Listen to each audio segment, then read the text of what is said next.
Well, actually, on the border issue, it's difficult to open the borders at the moment due to security issues, right? But of course, trade can still happen, through air or through ships, right, as well. But of course, for the border trade itself, it's not very easy. So we're actually either trying to ask them to, come to markets within Thailand, other parts of Thailand, or find new export markets for them.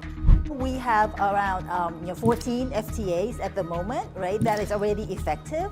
And there are a few more that will be effective soon because we already signed them. For example, the FTA, the EFTA, that has already been signed and it's waiting for implementation, which we believe will be implemented within these 4 months. We had a bilateral discussion, right, between our Prime Minister and President Xi Jinping as well. In that meeting, there was actually a very friendly atmosphere, and the rare earth issue was an issue.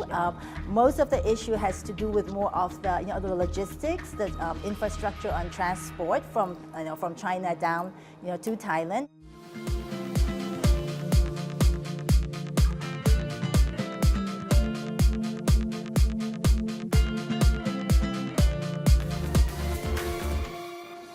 You're watching The Wave. I'm Franc Han Shih. Thailand has been tightening its relations with its regional partners by race policy and trade strategies, which aim to bring Thailand back to the world stage. But what are the achievements and challenges in the near future? Vice Minister of Thailand's Ministry of Commerce, Dr. Girita Paupijit, will give me more insights about Thailand's role in geo-economic complexity, and she joins us now. Ajahn Girita, thank you for your time. Thank you very much for coming. Right, I think you've been so many countries recently to talk about trade relations and rice policy and other beneficial policies for Thailand too. What are main advantages and of course challenges ahead for us? Well, actually, I have been to the ASEAN summit and also to the APEC meetings, and including some state visits by our Prime Minister, for example, to Singapore. And one thing I realized is that there is a lot of trade diversion going on in the world today because of the geopolitics issue. And of all these stages that I've been to, it turns out that Thailand has become more attractive because every country in the world wants to diversify to a new trade partner, and they see Thailand as being, a friendly, neutral country that, can support their supply chains or, can export to them and be a reliable partner to them. So actually, in these meetings that I've gone to, we've met, many countries bilaterally from all sides of the geopolitical spectrum, and I think that's one of the strengths Thailand has. So we're expecting, for example, more investments coming into Thailand, and also more exports going out, including the agriculture produce as well. Right. You talk about, of course, the advantage that we talk about right now, but to get the economic word there, headwinds that we have seen, no matter it's the border trade, of course, the conflicts with Cambodia right now, the supply chain shift in the region too. So I want to talk about the topics, of course, this week we have to touch upon that. It's about the conflicts with Cambodia again. Some analysts, they want to push the border trade between Thailand and Cambodia because with that amount of over, billions of baht. What are Thailand's strategies right now in your mind? Well, actually, on the border issue, it's difficult to open the borders at the moment due to security issues, right? But of course, trade can still happen, through air or through ships, right, as well. But of course, for the border trade itself, it's not very easy. And of course, as you mentioned, our trade with Cambodia is around 4% of our total trade with the world.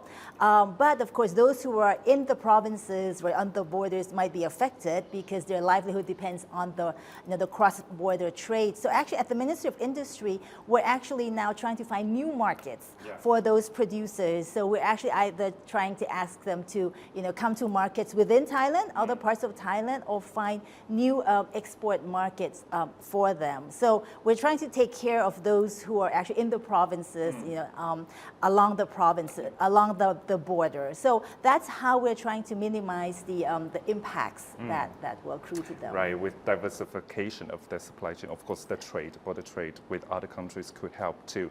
One of that, actually, I talked to so many business leaders from Europe too, and in Thailand too. They want to see FTA, no matter bilateral or block to Thailand, like EU FTA or even EFTA, happening in this government, as in some foreign investor in Thailand, they want to see EFTA, non-EU member FTA, happening and sent into Parliament. What are the progresses right now, and what are the updates for FTAs right now, for example? Right. So as you know, we have around 14 FTAs at the moment, right? That is already effective, and there are a few more that will be effective soon because we already signed them. For example, the EFTA, the EFTA, that has already been signed, and it's waiting for implementation, which we believe will be implemented within these 4 months. Right? And there are others like the ones we signed with Bhutan, or the one we signed with Sri Lanka, those will come into effect as well because we have already signed them. But as for the Thai EU FTA, we're still in negotiations with the EU. The expected negotiations will probably be finalized by next year, and then we will then right, and then it will go into the signing phase and then the implementation phase. So the actual implementation will probably come in the second half of next year because we still have a few more chapters that we need to negotiate with the EU as well. So that's the progress at the moment. But we also have others in the pipeline as well, such as the Thai-South Korea free trade agreement that will be upgraded. That's in the pipeline. But by the way, we have concluded a few more upgrades of free trade agreements because when I went to the ASEAN summit this time, we actually finalized and launched the upgrade of the ASEAN-China FTA. It's called the ASEAN-China FTA 3.0. So that's an upgrade to include more sectors and even like digital products and services, which were not in the former version as well.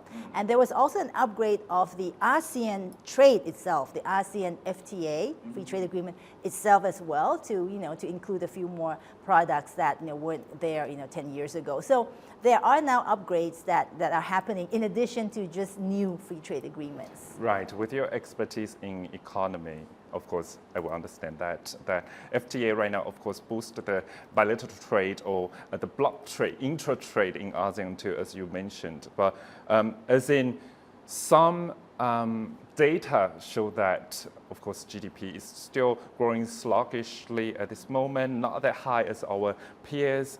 How could, of course, the trade, block trade, and right now, of course, we see co-payment policy too, could really boost the economy. How would you see the economy of Thailand in the future?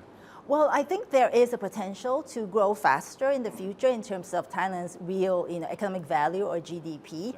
We're forecasting that, for the whole year of this year, the government is forecasting that the Thai economy might grow at around 2 to 2.2%, right? But next year, of course, we're going to face a full year of headwinds from the reciprocal tariffs from the U.S. Well, this year we had only faced it, right, for the second half of the year. So next year, our overall GDP growth might be slightly lower than this year, but of course there is still tailwinds as well, which might push the GDP growth higher than that. Namely, we are seeing a lot of foreign direct investments, right, coming into Thailand. We saw the Board of Investment, approval figures, which is an all-time high, right, since the BOI has been established. So for the last 2 years, the approval value has been an all-time high, and these investments will be translated into investments on the ground, usually about 2 years from when they are approved. So those that are approved, let's say 2 years ago, we can probably see them being invested next year as well. So I still see foreign direct investments and also Thai investments as a boost for the Thai economy next year.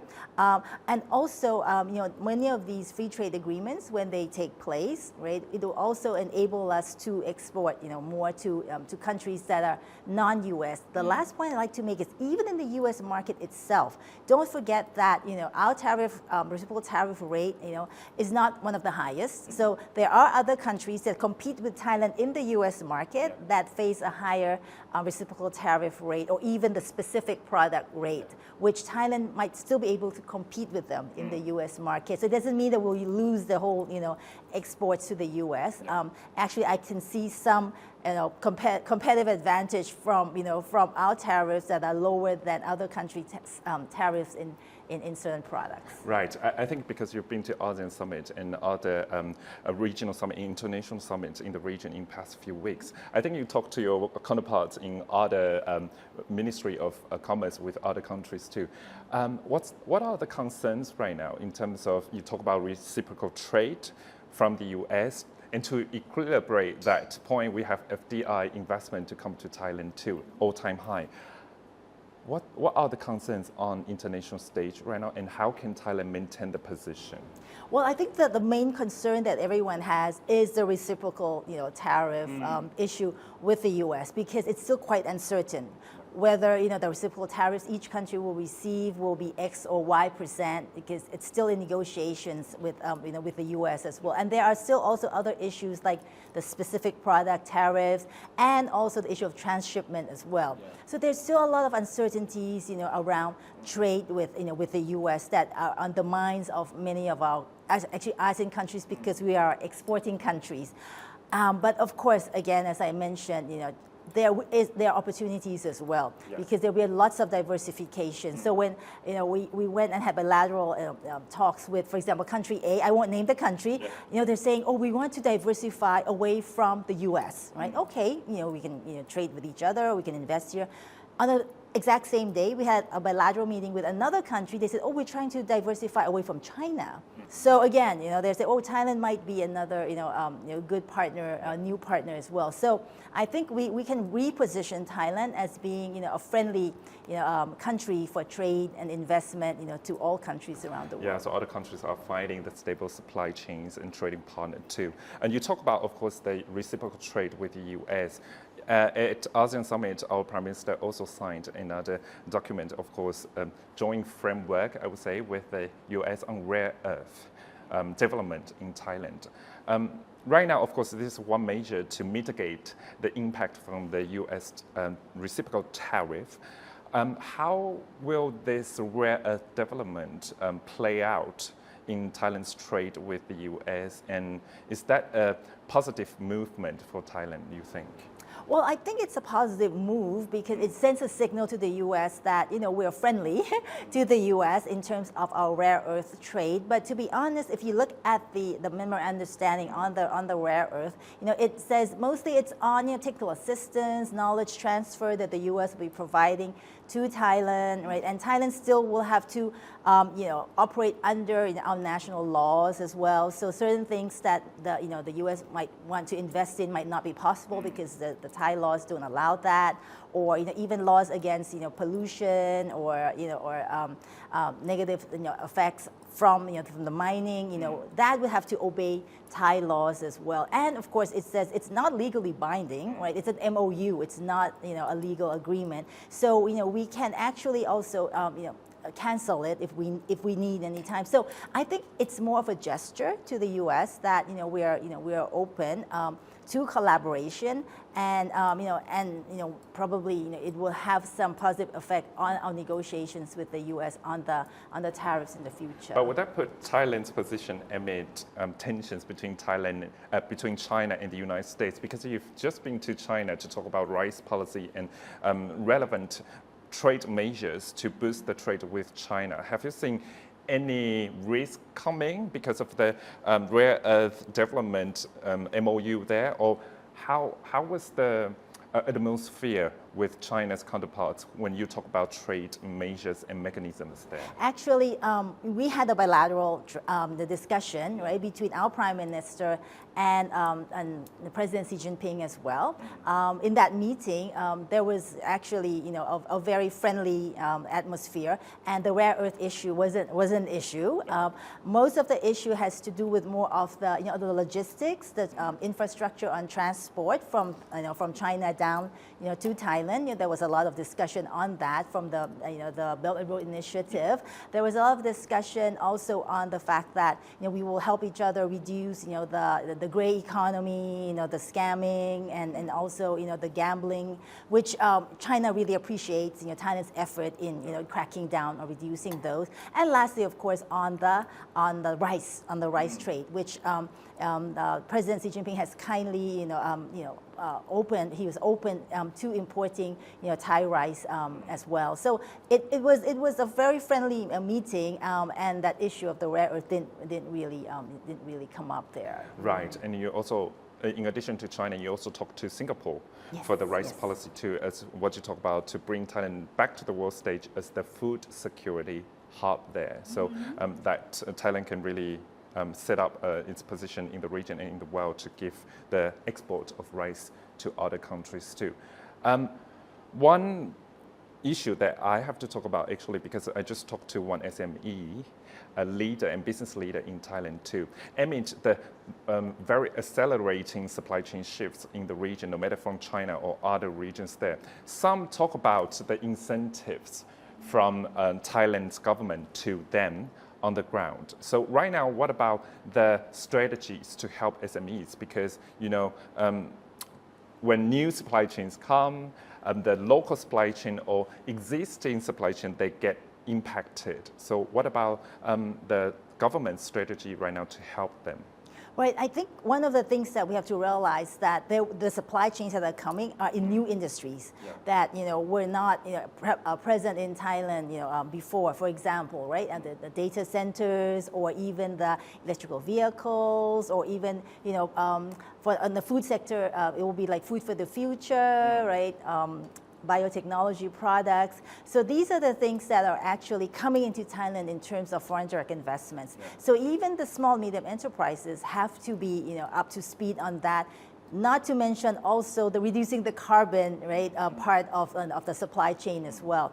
So I think one of the things that is very important is to give knowledge to SMEs so that they're up to speed on the requirements of these new industries, including on the carbon reduction process as well, which I see many government agencies trying to do that. For example, if in the stock exchange of Thailand, there is actually a program, right, to strengthen the listed companies. But of course, listed companies are big companies, but they have supply chains that are small and medium enterprises, and if they're supply chains don't do well, they don't do well. So it's in their interest to also pass on this knowledge to the supply chains as well, right? So that's one thing. I mean, on the other parts, I mean, the Board of Investments, for example, right, have set up a lot of business matching programs, for different industries, like for the electrical vehicles. So it's not only large companies that will be, matched in the supply chain with the electrical vehicle manufacturers from China or from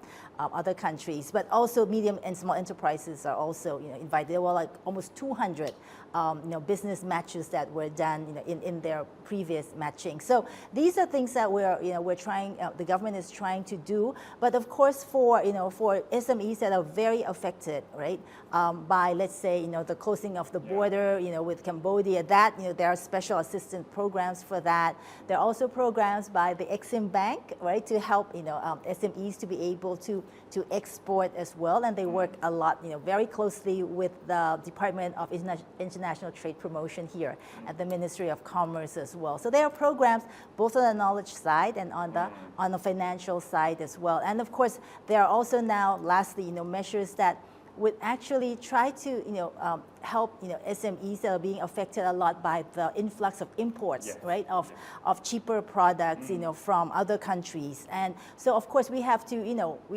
acknowledge that cheaper products benefit our consumers, right? So we cannot stop all the products that we import from foreign countries, and especially consumer products, right? I mean, raw materials we need to import, that's no problem. Intermediate products we need to import, that's not a problem. But when consumer products are imported, they compete with our small medium enterprises that do retail, right? Retail businesses. If they are high quality products, which meet the standards, of the Thai standards, that's not an issue. But of course, we'll try to be more vigilant and stop imports of products that are not up to standards, right, and or charge a much lower price than it should. That's actually dumping, right, of those products in our country. So there are agencies here in Ministry of Commerce that looks at these issues and try to stop these products from coming to Thailand. Right, this the business leader said about the influx of cheap products and of course supply chains just coming to Thailand and without standards there. So vigilance is the key then here. So today we have our Vice Minister of Thailand's Ministry of Commerce, Dr. Geeta Paupiji here. Thank you for your time. Very welcome. ขอบคุณมาก ค่ะ More news to come.